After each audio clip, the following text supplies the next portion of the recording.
Afternoon, everybody. Welcome to the Happy Cynics. We thought we would do something a little bit different today with the holidays coming up.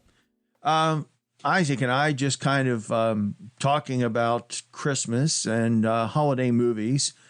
We discovered we both have preference for the same movie. We both have the same favorite holiday movie, which is A Christmas Carol. Dickens' Christmas Carol. And I think my favorite version is the George C. Scott version. Is that yours as well? Yeah, I mean, to me, that's the only version.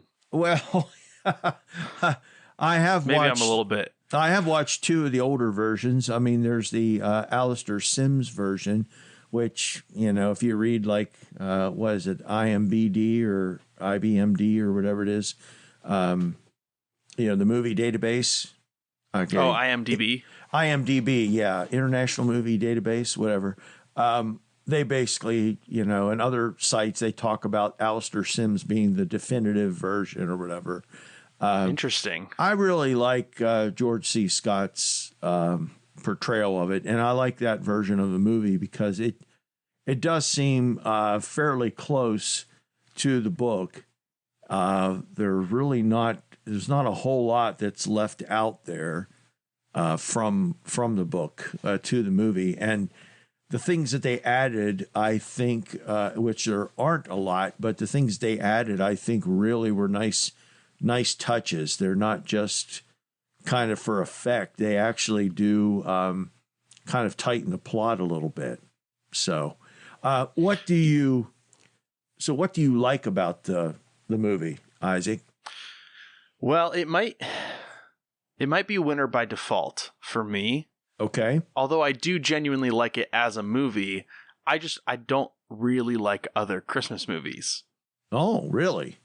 So this is the one that I like. Oh, well, I'm a little more open for that. So, like, I like National Lampoon's Christmas Vacation and Home Alone, I guess, if you're counting that as a Christmas movie. I like It's a Wonderful Life as far as a theme, but Jimmy Stewart, oh shucks, kind of gets on my nerves about 10 minutes into the movie. And see, maybe I'm just not cultured because I've only ever seen like bits of A Wonderful Life. Really? Well, you need to watch it through at least one time.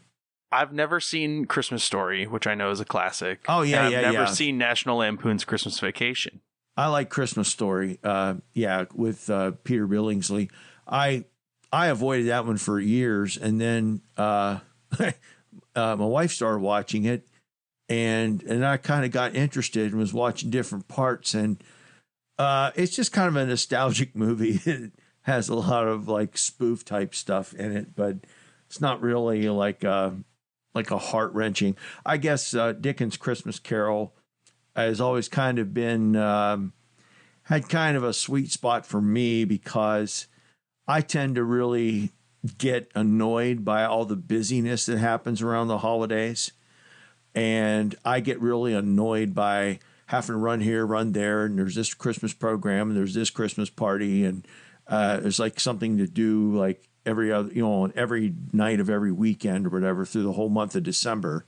It's not quite that bad, but it's a lot of running around and everything. And then I get a little frustrated with that. And then when we watch, Dickens' Christmas Carol, and then I'm feeling guilty for being You're identifying a little bit too much with Scrooge in the beginning of the movie. Whenever Scrooge is, weeping at his at his grave, I get all choked up. I feel a little too guilty, and then Christmas morning I get up and I'm in good spirits and I'm trying to make, be, the happy, jolly guy and everything. So, so I really like, because with this movie, like I show clips from this, in one of my classes, my Christian love class, but I use this because I think, Dickens' use of sympathy, is really, really strong, in this film. And so I use it in class to talk about sympathy, the role of sympathy in Scrooge's transformation. It kind of takes me back to discussions by, say, David Hume, Adam Smith, talking about ethics is really about moral sentiment, and the main moral sentiment is sympathy. If a person doesn't have basic sense of sympathy for others, that really makes a difference between just kind of being able to identify with what is right or wrong, or say culturally acceptable or unacceptable, versus the person who's motivated to actually alleviate the suffering of another human being. Interesting. And I think that's really what's brought out really clearly in A Christmas Carol. Part of Scrooge's transformation involves the ghost of Christmas past poking into the pain in his own life. Right. Yeah, so you can jump in here. I don't want to dominate this conversation. I'm kind of reminded by what you're saying of I think our current era is rather sympathy-less. Yes. Mainly because a lot of things happen on the internet, right? And on the internet, nobody has any sympathy because it's all anonymous. So there's a lot of people are emboldened to say and advocate for certain things that would be dehumanizing to certain classes of people. And I think this is true regardless of whatever community you belong to. Every part of the internet has this sort of tendency, but that reminder of sympathy in Dickens, in Christmas Carol, it's the rich man Scrooge having sympathy for the poor, who he doesn't really see as human in the beginning of the movie, right? The surplus population and all that. Right. But I think it even I've seen it amongst radical left-wing groups being well, we just need to kill all the rich people. And then, well, that's the same problem in the reverse direction. And I think it's interesting that Dickens goes out of his way to demonstrate that the lack of sympathy in Scrooge is a product of others' lack of sympathy for him, specifically his father's. Yeah, exactly. I mean, that is one part from what I had to go back and look a little bit and kind of even lean on analysis of a few other people. I have read through the original story, but it's been years, so I need to refresh my memory a little bit. But the George C. Scott movie, I think, makes more of Scrooge's relationship with his father than does the book or any of the other movie versions. In fact, they kind of they use his father as a way of linking him back to his nephew, Fred. Right. So that, in the story, I don't think there's much really said about Scrooge's father, except that he was just kind of distant and that sort of thing. But in the George C. Scott movie version, his father holds him a grudge because his mother died in childbirth, giving birth to him, which is presumably the grudge that he has against his nephew because his sister died giving birth to him. And that's a connection that they make in the movie that's not, I don't think, in the original story, but I really like that connection because I think that makes a lot of sense.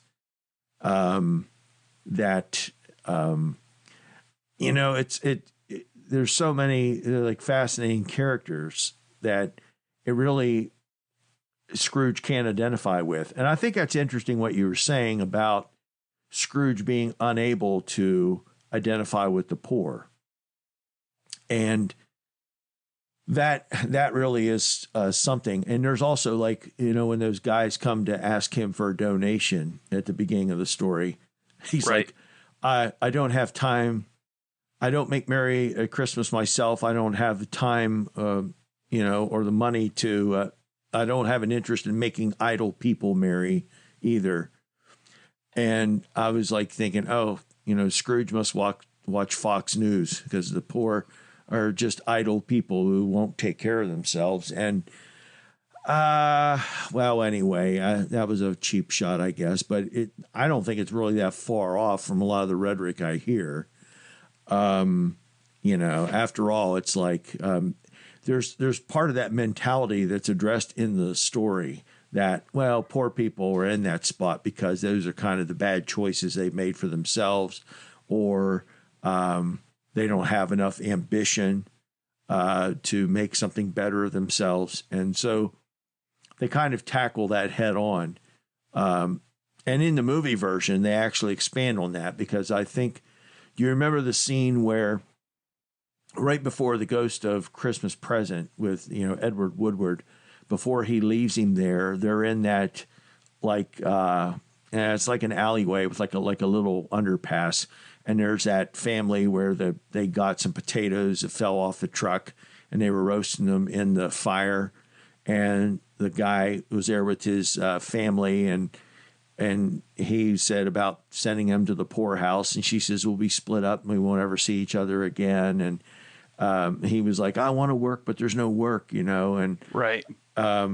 So they were more aggressive in the movie version. They're at least tackling that, but that's at least alluded to, I think, in the story where, and I read that part of Dickens' background, this is what I also wanted to kind of get a little better, clearer view of, that supposedly Dickens himself, his father, had been kind of wasteful with money and didn't have like a great paying job, but made a decent living, but then spent them into great debt. And then they became poor. And then Dickens himself had to end up working at in a poorhouse, a boot black, boot black factory, with not really the safest conditions and such. And so yeah, he was pretty young. Yes, he was. He was just a boy. And so,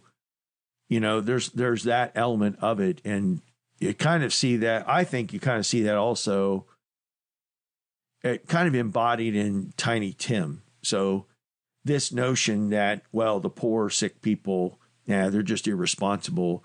If they would just want to make something better of themselves, they could do it. Well, there's Bob Cratchit, the guy who is working his tail off, but he can't afford to get medical care for the medical care his son needs.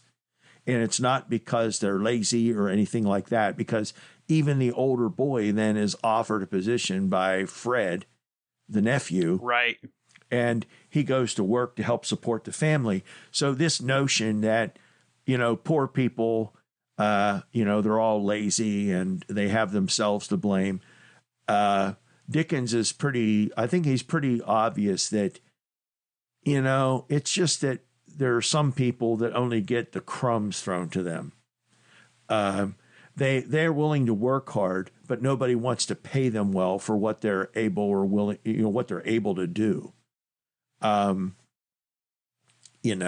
that's, and that's part of it. So it's like, certainly the free market enables Scrooge to underpay Cratchit. Okay. He only pays Cratchit at the end because he has a change. He pays him what he deserves to be paid only because he has a change of heart and does it himself. It's like, if there isn't sympathy. See, this is what a lot of people don't realize. Adam Smith, the guy who wrote The Wealth of Nations, capitalist guy, he also wrote a sizable book called Theory of Moral Sentiments. Okay. This is one of the books that I read as part of my doctoral exam work. He assumed that free market capitalism would work because when some people got ahead of others and economy started expanding to larger scale, that people would feel a natural sense of sympathy for the people who weren't faring as well in the marketplace. The question is, why is that the case? You know, why is that the case? I mean, are human beings really that selfish, or I don't know. So what do you Marx, think? Of course, I'm going to bring up Marx here because Adam That's Smith fine. is, I mean, sure. Marx is in dialogue with Smith largely. Right, right. Basically, Das Kapital is a response to the Wealth of Nations. Right. And so one of the arguments that Marx makes is that in a capitalist society where you're coming from, like, say, a bartering-based economy, right, you are swapping the roles of currency and commodity to become capitalist. Right. So, whereas before the value of a commodity was in its use. Yes. Capital transforms the value of commodities into more capital. So yes. There's all these formulas that Marx writes out, but the basic one is like, before you would have a commodity that you made, say, and you would trade it for money in the market. Right. And then you would use that money to trade for another commodity that you had use for, right? Right. So the commodity you made, you don't have use for it. Somebody else does. You trade them for money. Then you can take their money and go get another commodity that you need. Right. Capitalism is the reversal of that, where you start with money. I have some money. I'm going to go buy a commodity and then sell that commodity for more money than I paid for it. Right. And because of that switch, the goal of an economy changes from creating use values in commodities to accruing more and more money. Right. Yes, exactly. It transforms the goal of the marketplace from everybody getting the goods and services that they need and want to the goal is greed. The goal is to become more wealthy. Right. And it's not necessarily like a moral failing on the part of a human. Not that there aren't moral failings in capitalism, but it's that you have to do this in order to participate in capitalism. Yeah. If you don't continually grow your own pool of money, you lose the game. Right. So it's not like you can choose not to do this and participate. Right. Yeah, it ends up being this vicious cycle. Yeah, that's absolutely right. You know, the thing is, so the question is, why doesn't sympathy work the way that, say, Smith had hoped? Dickens, it's interesting. And that's part of the criticisms that I've read of, even at the time that the story was written, was it's not realistic enough. It's too much like a fairy tale. That'd be the question. How feasible is something like this?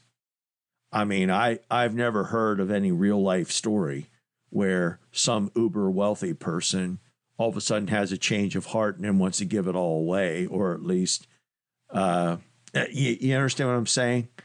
Yeah. Well, I mean, it doesn't happen that way.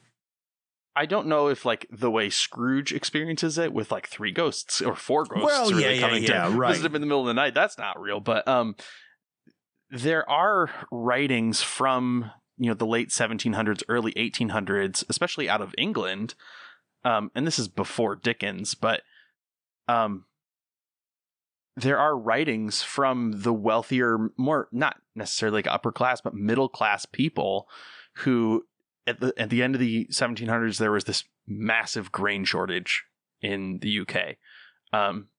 Right. And the middle class, well-to-do people were writing about how to survive this crisis for the poor. I mean, I don't know if this is maybe a little niche, but like the invention of like potato breads or like pea breads or all sorts of like alternative foods, certain stews and soups, they all are invented in this time as a way for the middle class and the wealthy to help the poor survive a grain shortage. Yorkshire pudding. Go ahead. I'm sorry. Well, and John Wesley writes about it. He writes this like treatise all about how like, people are reducing their broth too much.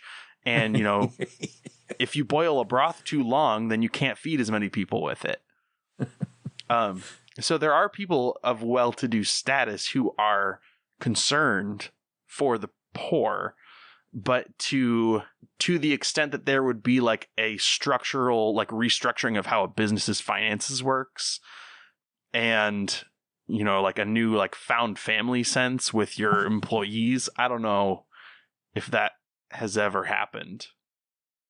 Yeah, I mean, from the American perspective, we've got stories like Blair Mountain and, all these like crazy, Pinkertons versus the Union shootouts that are more likely happening in that time period.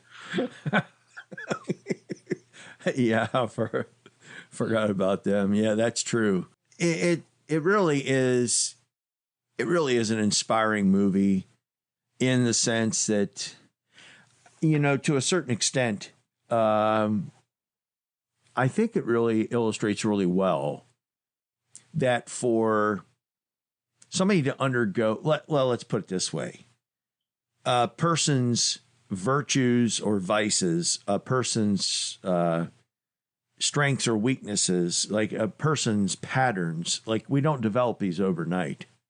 Like somebody just doesn't go from being a decent person to becoming stingy in one night. And so part of the whole thing about the Ghost of Christmas Past is you get to see that actually Scrooge went from being an innocent kid to becoming this money-grubbing adult over time, even where he, chooses money over his fiancée, because he wants to get this inheritance from his father.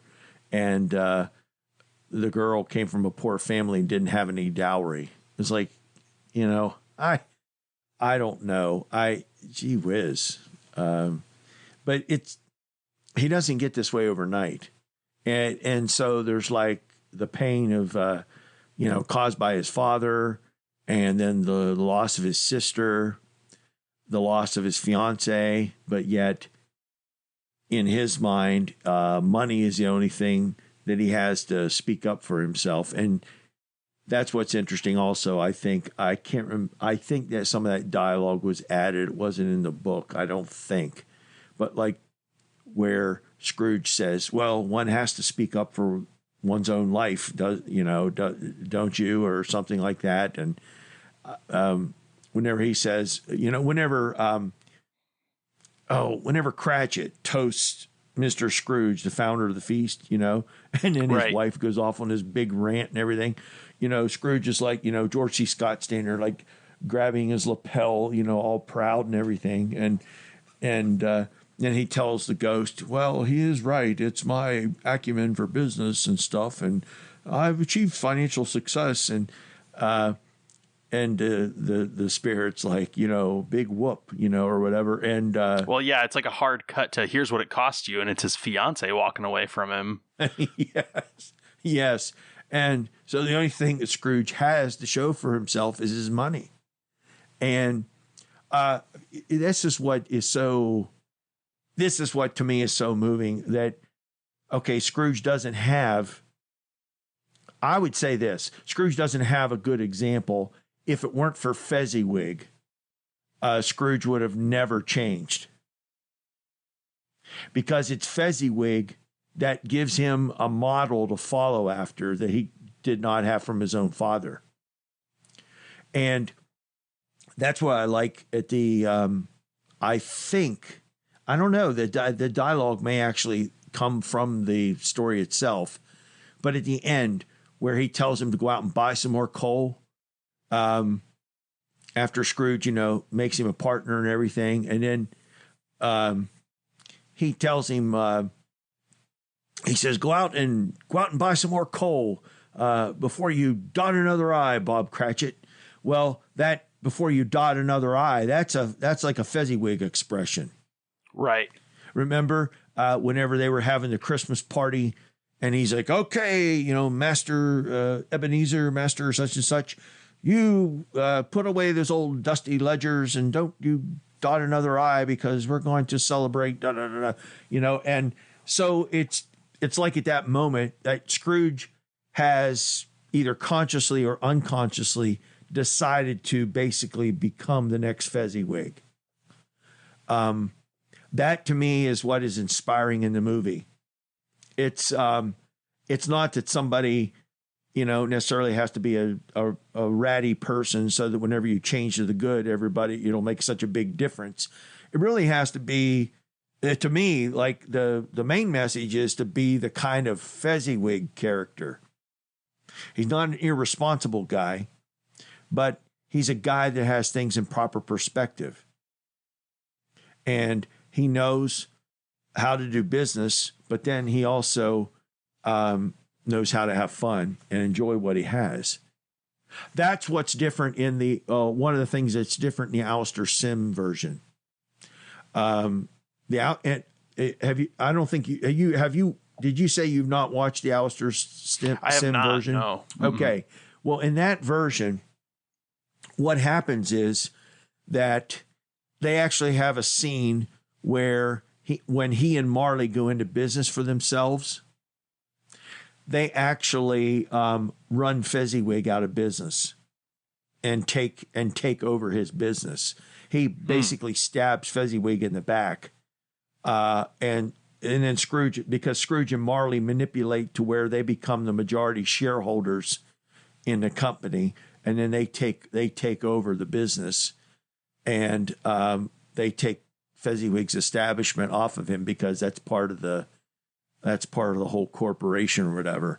And so they kind of add that. I kind of like where they don't do that in the George C. Scott version because it allows more of a sentimental bond between Scrooge and Fezziwig, Right. which I think is really important. Because let's put it this way. There's a difference between somebody reforming to good because, they're afraid of what's going to happen when they die versus somebody who actually is motivated by the spirit of doing good. You understand what I'm saying? So yeah. if you take away the Fezziwig, if you take away this sentimentality and his admiration of Fezziwig, then you could be left with this Reformation is just, I don't want to end up being selfish. This guy that everybody's laughing about me dying. He's still selfish even in his reform. Right. He's just being good because he doesn't want to end up, the way he is going to supposedly end up. That I discovered was another part of the movie or the book that's not in any of the movies. Is there's a couple things. I mean, the obvious one is that in the book, the spirit of Christmas Present starts out very young and then ages and becomes a very old man by the end of the day, because that's his day to live. Okay. Of course, they're not going to do that in the movie version. Not in the 80s. No. It'd be kind of creepy. But the other thing is, okay, do you remember whenever Scrooge, like the ghost of Christmas yet to come, is taking him and he realizes his corpse laying there in his bed, okay, and covered with a sheet. And he basically wants to know if they're, he takes him, he takes him to show him that his cleaning woman basically, stole all of his stuff and sold him to a fence. And so then he's disgusted by that because he recognizes his watch and his pocket watch and other stuff there. And he wants to know, somebody must surely feel some sort of emotion for this man's death. He wants to know. Well, in the book, he actually takes him to the house of an old couple who actually live in a building where Scrooge is actually the landlord. Mm-hmm. And they were in danger of being evicted by Scrooge because they were a couple months late on their rent. And when the husband was going to go see Scrooge and ask for a little leniency, like another month or so, to be able to catch up on their rent, and when the wife asked him how it went, is he going to give us, he said, he basically said, well, we don't have to worry because he's dead. And like for just a brief moment, the lady was like overjoyed that Scrooge was dead. And then she's like, I'm sorry, I shouldn't think that way about the dead. And, but just for like the briefest moment, she was like rejoicing that this guy was dead. And that's in the book. That doesn't come into any of the movie versions. But, and the other thing is, like, the Ghost of Christmas Present not only takes him to those three places that they go to, like Cratchit's and Fred's and the other, but he also takes him like all over, like almost like all around the world to like different places where people are celebrating Christmas, including like halfway houses, poor houses, a lighthouse, different, and even all these people. And Scrooge is seeing it's not just Cratchit, but there's all these people who they're pretty poor and have actually a lot of adversity in their lives, illness and things like that. But yet they still have this kind of spirit of gratitude, of being thankful for what they do have. And it in the book, this is kind of part of his experience that he actually starts to see. And that's what I like about the movie too, because I think to a certain extent, he not only identifies with Fezziwig or wanting to be like Fezziwig, I think in the movie version, he starts to see that Cratchit is the kind of father that he wishes that he had. Oh, because, right. Mm-hmm. Because there he was sitting all alone on Christmas Day waiting to be picked up at the schoolhouse, at the boarding house. And he's all there by himself. And the only friends he has is, Alibaba and, Gulliver. Robinson Crusoe. Robinson Crusoe. Yeah. And Friday and, all that. But, Cratchit's got this whole family. And every one of these kids, like, loves him and he loves them. And he's, like, picking them up, putting them on his lap. And he's interacting with every single one of them. And then, like, Scrooge is, like, amazed by how the kids just naturally come up and help Tiny Tim. And, like, how they're grieving. And, it's really interesting. I think, like, Scrooge starts to admire Cratchit. Like, in the beginning, yeah, he's just looking down at Cratchit like just another poor bumpkin who, is lucky. And even he starts, he's just, if it weren't for my financial wizardry, he wouldn't really have a good living and all this and that. But then, after Tiny Tim dies and he sees how Cratchit, how the whole family conducts themselves, and I think Scrooge realizes that this is really what he's been missing. There's a certain part of me that thinks, I think it's really well done, because I think there's a certain part where Scrooge wants to be a part of Cratchit's family. And it's not just because he feels bad for Tiny Tim. I think Scrooge really, like, he sees Cratchit's family as the kind of family he wishes he had and probably could have had if he had married Belle, right, instead of choosing money.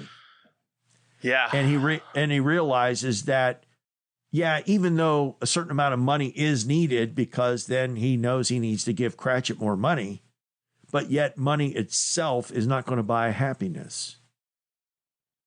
Yeah. So anyway, I'm kind of been dominating this here. So, well, yeah. So, it's interesting. One of the reasons that I like this movie as a Christmas movie, as opposed to like, I mean, I like Elf, I like Home Alone, I like these movies. I don't have anything against Santa them. Claus.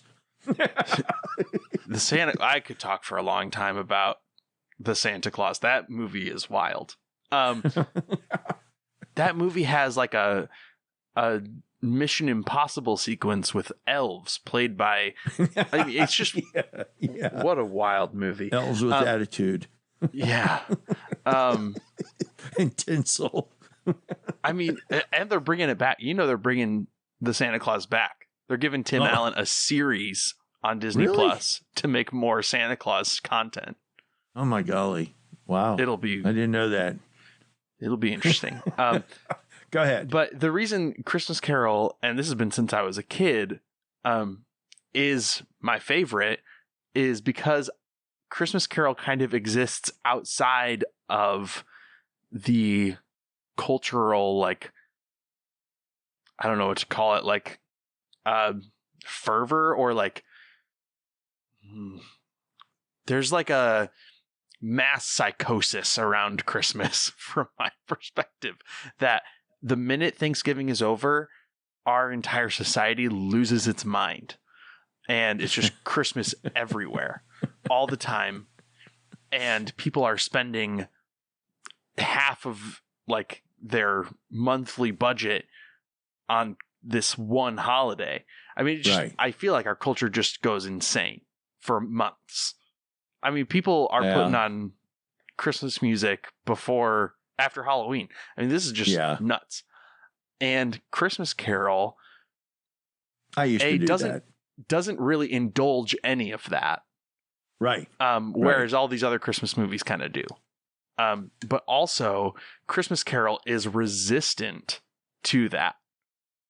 Because even though it's a story about like Scrooge coming around to like, oh, well, maybe like being generous and gift giving is something that is part of the Christmas spirit, it's still like, it's like this happy middle between like, I don't do Christmas at all and I go nuts for Christmas. Like, I'm going to buy you the big goose and send it to the Cratchits at the end. Right. And, for me, Christmas Carol is what Christmas could be if our society didn't go absolutely insane. Where it's more about like the generosity and the connecting with people and the crossing of like class lines in society. Yeah. And to me, and this is descriptive, this isn't the way I view Christmas, but the way our culture treats Christmas to me is just like, well, this is no longer a holiday about anything, really. It's more of, this is a way for our culture to make its yearly sacrifice to the gods of capitalism and make sure that, you know, these mega corporations remain pleased with us so that, you know, our crops grow next year. Like, it's that to me. I mean, it's just, I'm not crazy. Quite that cynical. I get it. I would say this. The holiday, unfortunately, and this is okay. Well, we're not going to get into that here, but like, okay, I know it. Like a lot of people, like Jesus is the reason for the season, but they don't realize that like most of the Christian holidays, they chose to celebrate them by when they evangelized cultures that already had other, you know, what I would call pagan celebrations, in the sense that they were celebrating nature, you know, like the winter solstice or the vernal equinox or things like that. But that's the thing with the celebration of Christmas. It's less of a celebration. It's more about like what you get, and it's like what you eat and what you get, and instead of just like I don't know, I would be more in favor. Let's say I mean, it's like everybody has to have a special program. Okay. And I get that. Like when it's kids, I think kids ought to have programs and this and that. And I'm not complaining about the other stuff, but I would just be happy, like just to take time, just to go visit people and just sit down, have a meal and just kind of celebrate, to just be thankful. We make it, I don't know what, how do I want to say this? If it isn't about like what kind of gifts you get, then it's about finding some way that you can be center stage and get a lot of attention. I don't want to be, I don't want to be quite so negative about that, but you know, I mean, even the gift giving is a competition, though, of who can give the most extravagant gift. I mean, yeah. Instead of everybody just giving, something meaningful and small. I was talking about this with. I have to do a little more research on this, but from what I understand, I mean, and it's right in the song. A lot of people don't stop to think. Okay, see. Christmas was originally celebrated when the Christians started celebrating Christmas at December 25th.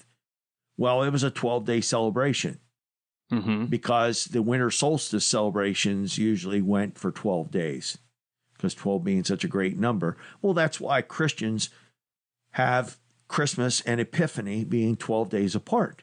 Right.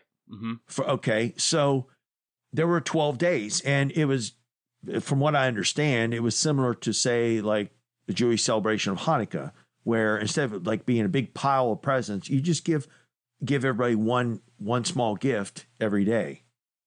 Okay, so the 12 days, on the first day of Christmas, my true love gave to me the partridge in a pear tree, et cetera, et cetera, et cetera. But the point was, you just give a small token each day, and it's just it's a gesture of love and friendship.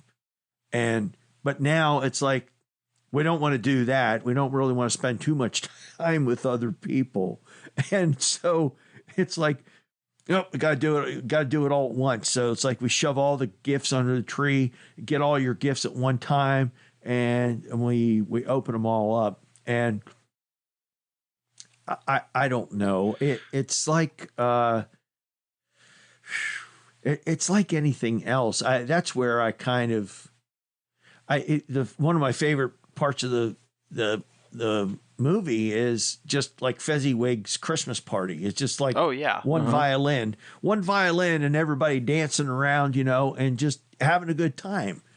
What makes this such a great movie is that it does depict like the cultural version of Christmas that we're vaguely familiar with. I mean, it predates like Santa Claus being a major. I mean, when Dickens was writing, Santa Claus wasn't really part of this. But most of like the trappings of Christmas are there.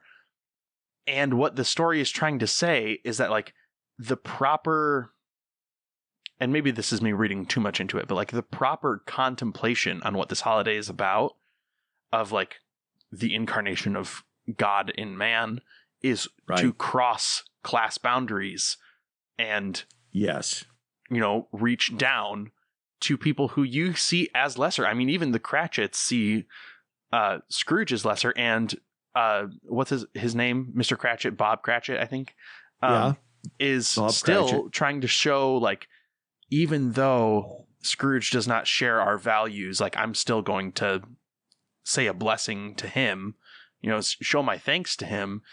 Right. Even they get to reach down in their minds to someone as, despicable as Scrooge. And Scrooge gets to reach down to them. Like that is that's like the best version of this holiday. Yes, absolutely. I think that's absolutely right.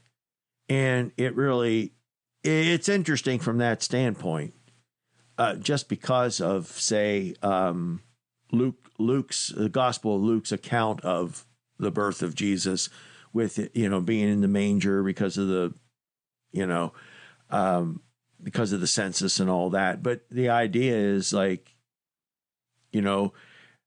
wise. Well, you have people coming because this is a poor family, but yet they're being honored, and so there's a lot more going on there in the text and all that. So I don't want to necessarily get into that. But this whole thing, yes, like the brotherhood of humanity. That might be a good way of saying it. And in fact, that's brought up, remember, by the ghost of Christmas Present. Right. Are they not members of the human race? And he's like, it may be in the sight of heaven, you are more worthless and less fit to live than millions like this poor man's child. And then he, shows him ignorance and want, those two, kids. And it's really a gripping tale.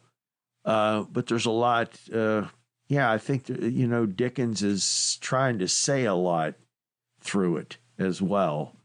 It really is. It really is a really moving tale. There is one part in another part of the Alistair Sim. I will say, okay, I'll tell you what I remember about the differences with the Alistair Sim version. Okay, so I told you about the scene where he and Marley end up taking over become majority stockholders and take over the company, and they basically run Fezziwig out.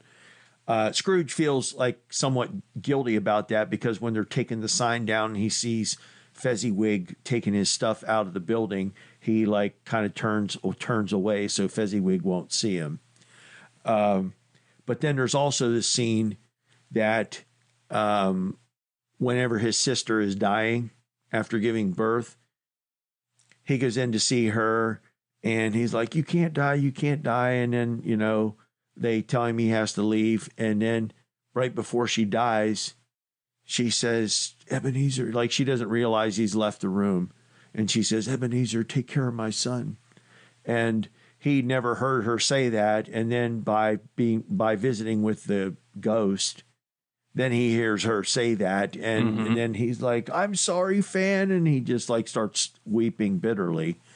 And so they put that in. That was their way of connecting back to, why does he go from criticizing his nephew to embracing him? There was that. Let's see. It also shows, instead of like in the George C. Scott version, he goes home and he's like eating a bowl of gruel, I guess it was. It didn't look very appetizing. He's just sitting there, it's like cold. it's really, but it. In the Alistair Sim version, he goes to like a local restaurant and gets a cheaper meal, which to me probably would make more sense. That he's kind of a miser.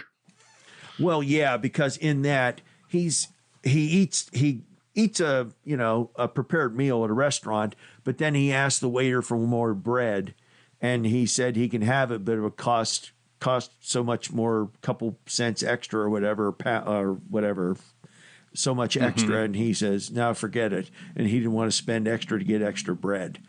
So that's the way they illustrate that. The other thing is was that the Alistair Sim version, or was that one of the other versions? There was another version where, and that may not be the Alistair Sim, it may be the older one, where his fiance actually is like working for like one of these poorhouses, and she never, and in that version she never gets married, and she like spends her life trying to help the poor. And then he's taken to see her at work with all these people and how good of a person she is and stuff. The other part of the Alistair Sim thing was whenever he goes to his nephew Fred's, when he shows up and everybody's surprised at him appearing, like the party's already in full swing. Like he just kind of comes into the room while Fred's wife is sitting there playing the piano for people to kind of sing along and stuff. And then it becomes silent when he comes in. Well, then he just, a big, forgive me for the stuff I said about Christmas and all that, and he says kind of similar things. But then he says, play a polka. So then somebody else is playing somebody else gets down, plays the piano, and then he dances with Fred's wife, and he's like dancing all around, They kind of do a little of that with George C. Scott, where he's like, I'm a giddy as a schoolboy and all that. But then when he says, I was in love once, and George C. Scott, great actor, he looks like he's really going to start crying, I was in love once, if you can believe that. And she's like, yes, I do. And he said, but I didn't have the depth of feeling that you two have. But anyway, it's such a great story. Such a great story. There's so many like little details to think about in it. It really is. Early in the movie, you pay when attention to it, he's at the commodity exchange early in the movie, and he's charging 5% more for a silo full of corn. Yes. The people that he's trying to sell them to right. say, well, the poor will never be able to afford bread if you don't give it to us at the price we agreed on. And they're forced, essentially, because he's the only supplier. Like, there's so many like little criticisms of the way the economy was working at that time. Yes, exactly. It wasn't just Dickens doing a character study. There's a lot of criticisms of Victorian society. Well, and I think they're relevant to this day. I mean, yes, absolutely. If Scrooge has such a hold on the corn market, what do we see in our society that might be like that? I mean, yeah, so I'm not sure what commodity would be monopolized like that today. The one that comes to mind for me is like internet service providers who have contracts with whole towns that like, oh, we're the only person who can do business here. Yeah, that is pretty good. I was going to say, Bill Gates and Steve Jobs, but Bill Gates does do a lot of charity work. But that whole business of somebody being able to manipulate, a basic commodity like that, just out of greed. Yeah, OPEC. Pharmaceutical companies. Oh, yeah. Health insurance. Yes. So the whole medical insurance and pharmaceuticals, that would be a similar thing. Or the mega corporations that own like a bunch of housing and charge premiums for it. It's almost like it's everywhere. It's everywhere you look. Whoops. Yeah, it's human nature. It's interesting though. Okay, so we're talking about sympathy. I think the average person has a pretty decent sense of sympathy, but here's the thing. It doesn't really work until you get to know people personally. Right. Okay, so as long as you're just talking about a hypothetical group of people, you can say, they should go to the workhouses and, the treadmills, the poorhouses, and these idle people and whatever, the surplus population. And so the Spirit says, well, why don't you hold your tongue until you find out who and where the surplus population is? In other words, why don't you go out and meet these people? And that's the thing. We're being conditioned and encouraged just to pass judgment on entire groups of people without really knowing people's personal individual situations.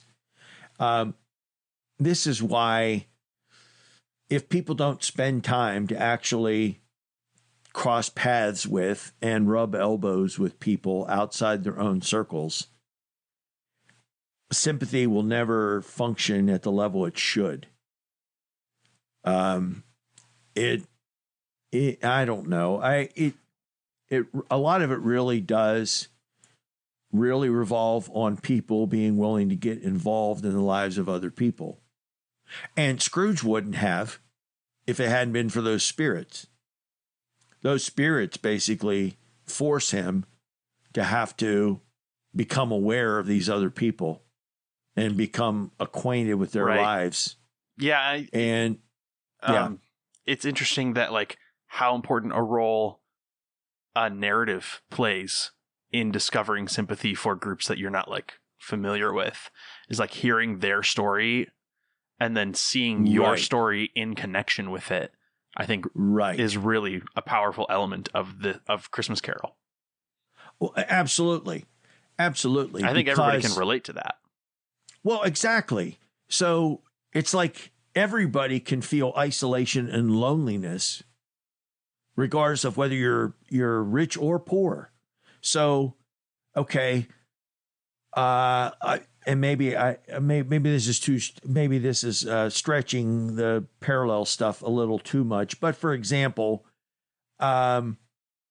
there's Scrooge, who is socially isolated, to a great extent, but as a boy. And then there's Tiny Tim, who's not necessarily socially isolated, except his status as a cripple keeps him, he can't go out and play and slide on the ice like the other kids. So he's got to be by himself while the other kids are out enjoying themselves in the snow and ice. And that's where he says, I'll be able to do this one day, Father. He's, I'm sure you will. I'm sure you will, you know. So there's this sense of like loneliness that anybody can identify with. Okay. And like basic human needs, especially physical and social needs. It's just kind of like you go back to Maslow or somebody. They're all the same for all of us, regardless of what kind of background somebody has, what side of the tracks you grow up on, or what kind of a heritage you do or don't have. And I think that's one of the beautiful things of this story is, again, we're all human beings and we all have the same basic needs and same basic dignity underneath. So, well, I'll be honest, I did not expect our discussion of A Christmas Carol to be this enlightening. Well, I've enjoyed it. It's, like I say, I like discussing this with students because of all these different connections and parallels, because, what really does motivate a person to change? And it is multifaceted. It's multifaceted.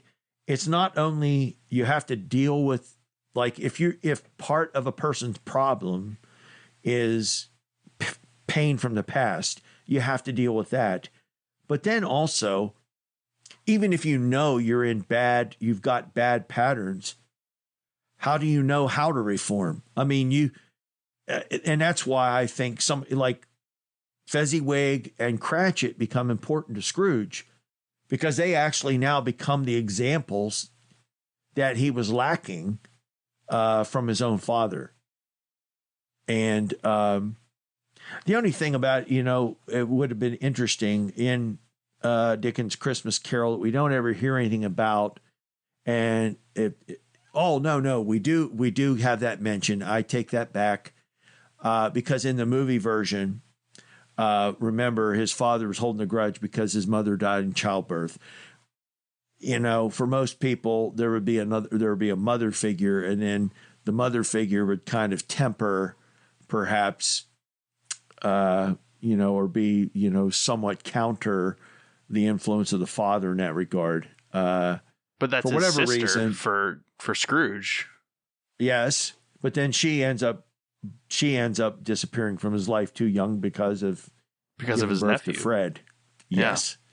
And that really does explain. And so it's interesting because then Scrooge, rather than Fred reminding Scrooge of his sister in the sense of it making him think of his loss, now he can switch that around and see his nephew as still having a part of his sister that's left. You see what I'm saying? Right, yeah. And so the same kinds of things that before annoyed him, now he can embrace because he now identifies those as a part of his sister's heritage.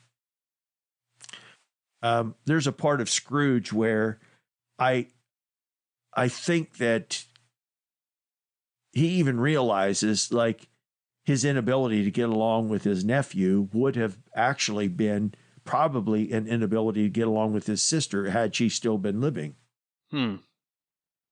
I mean, that may be a bit of a stretch, but I mean, there's every reason to believe that if he was annoyed by his nephew, he probably would have been annoyed by his sister. So not only did he drift away from his fiance, he probably had drifted away from his sister too. There's a certain part now where he's trying to reclaim his younger self and kind of do a reboot. And it's just a wonderful story in the sense that it kind of tells, it really, well, and this is another thing I picked up in the movie. I think I'm right about this. So you remember when the ghost of Christmas Present takes him to the Cratchit house, and then he says, does the whole thing about, I see a crutch without an owner, you know. In other words, Tiny Tim's going to die. Not just die, but he says, none other of my species will find him here, which means that Tiny Tim is going to die within the next year. Right. This will be his last. Yeah. This will be his last Christmas.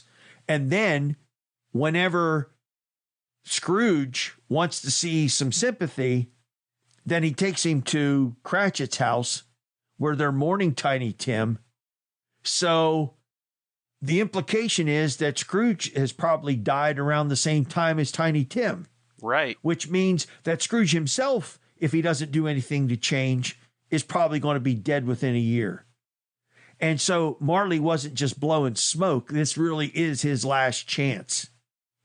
And so in that regard, it's just a really moving thing that it's never too late for somebody to change and to start impacting people because, you know, obviously, you know, I always leave the movie kind of thinking, geez, if I had a whole bunch of money, then I could spread it around and make a lot of people happy too. But you can make, but the lesson of it is he remembers it wasn't money that really was responsible for Fezziwig bringing happiness to people.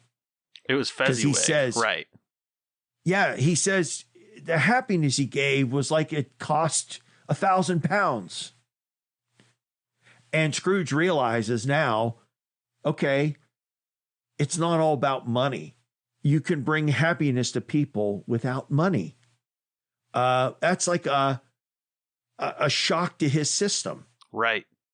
Well, and you know what I'm saying? That kind of harkens back to the whole like capitalism creates money as the inherent desire of the economy, right? And the warning of Christmas Carol is you don't have to believe that. Right.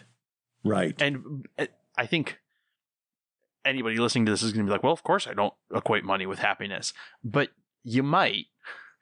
Because you might do so subconsciously. So I think that's like part of the challenge is like, I'm sure Scrooge never told himself that money is happiness and that all that matters is money. Even if he acts that way, he probably doesn't tell himself that in his own, you know, self-narrative or self-talk. Yeah. I mean, the other lesson of it is, even though Scrooge is trying to do some good with his money, okay, that's really not what people appreciated the most, just like what he appreciated about Fezziwig. It wasn't like Fezziwig paid top wages or whatever. It was really just the caring and concern, sharing.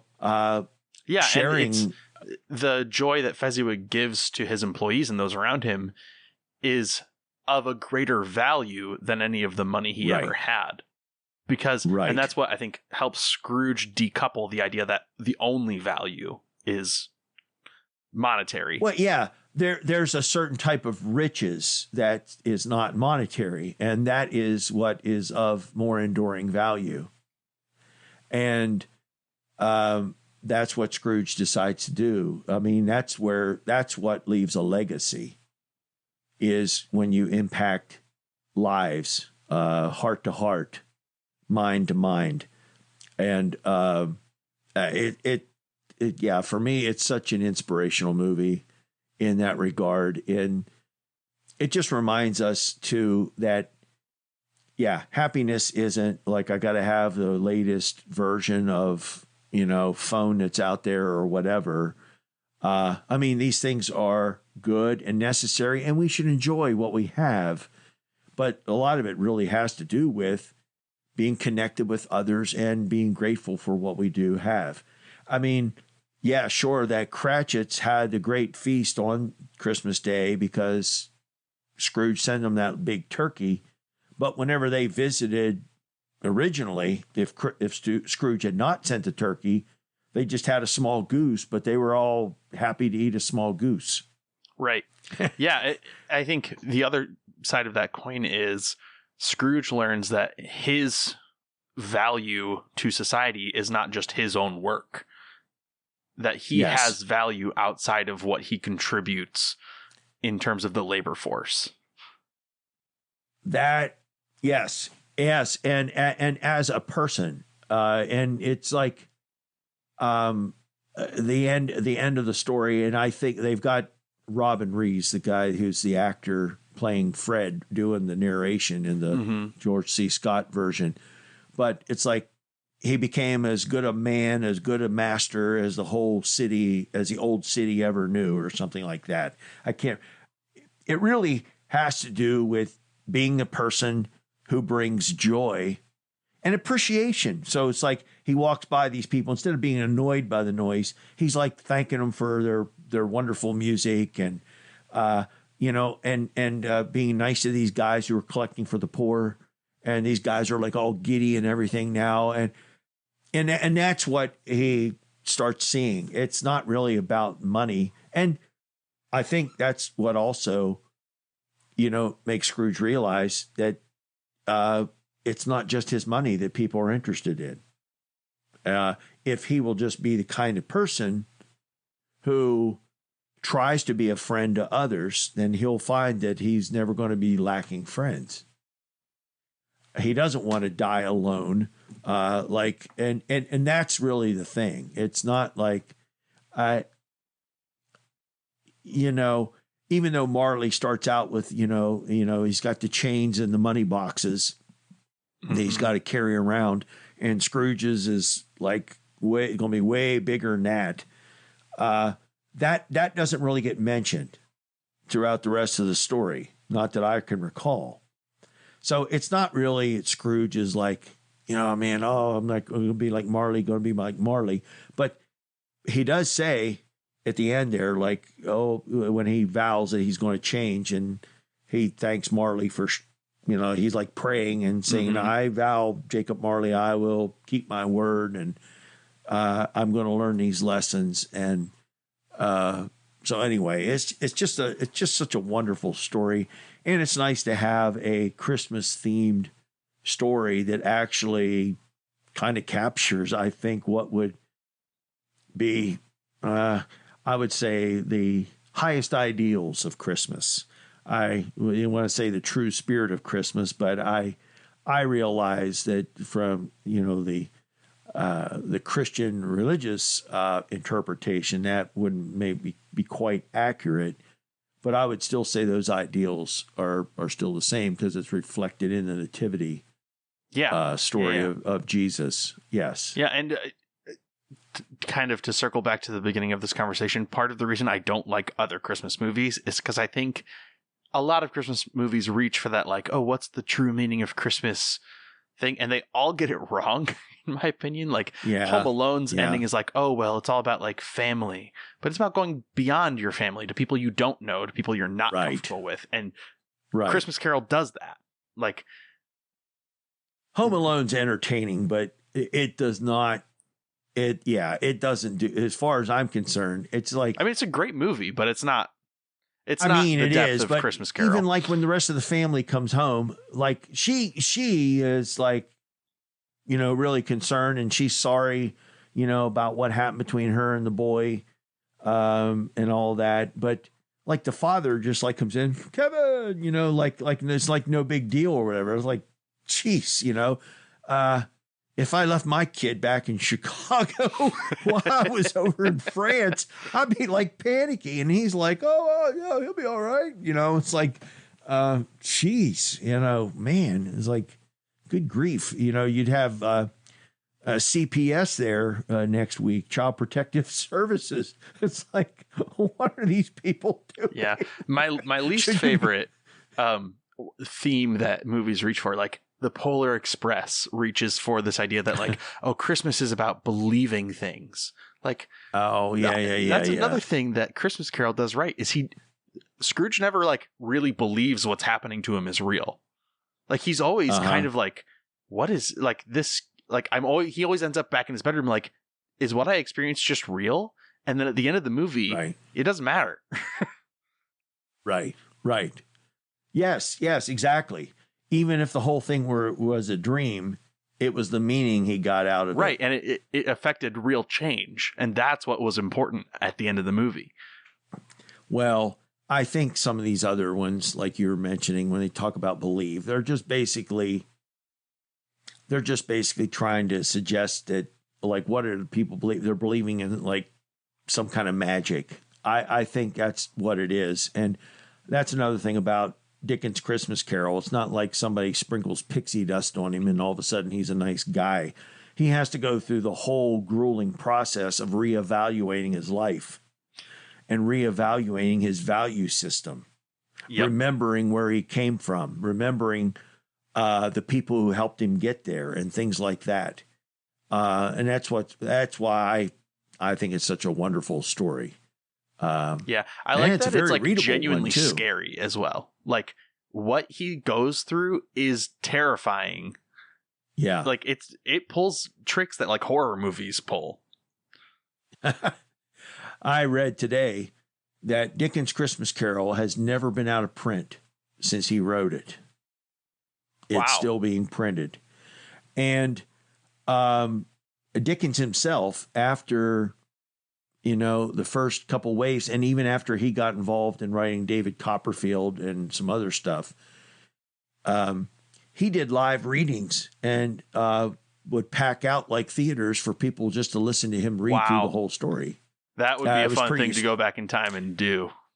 That sounded really neat when I read that. It was pretty impressive. Yeah, I mean, Dickens is probably my second favorite author of all time. I don't know, we can go down a Dickens rabbit hole another time, but like Great Expectations, I think, is one of the most well-crafted novels ever written. So I like Dickens. that one. I like Oliver Twist and David Copperfield and The Tale of Two Cities. I like all of those. I told you that whenever I was a pastor church, one time I decided to use Dickens' Christmas Carol as kind of an illustration for my sermon. And so I told people, come back tonight. You know, it was on a Sunday evening service. And I told people, come back tonight, or maybe it was for a Christmas Eve service. And I was going to refer to Dickens' Christmas Carol and, you know, use it as an illustration in the sermon. And I said, but don't worry, I'm not going to go into too much detail. I said, you won't have to bone up on your Dickens. And as soon as the words came out of my mouth, I realized how they sounded and people started chuckling. And then I said, oh, I'm sorry. that was not a good way to word that. And everybody just burst out laughing. You're not getting that back. You might as well just go home. And now it's like out there. I was like, okay, well, can't take that back. But anyway, maybe we should make for those of you who listen to the end of the podcast, I threw that little joke in there for you. Maybe we should make this an annual tradition where we talk about Christmas Carol every year, and we can call this episode the Bone Up episode. Yeah, that's right. I was thinking we could start doing like some of the movies where you got to wait till the end of the credits and then you get like the little secret thing at the end. Oh, yeah. As you're fading out the music, we'll have like a little secret. Yeah, we'll get our dirty jokes in right at the end. That wasn't a dirty joke. That was just, an unfortunate choice of words. Yeah. Well, anyway.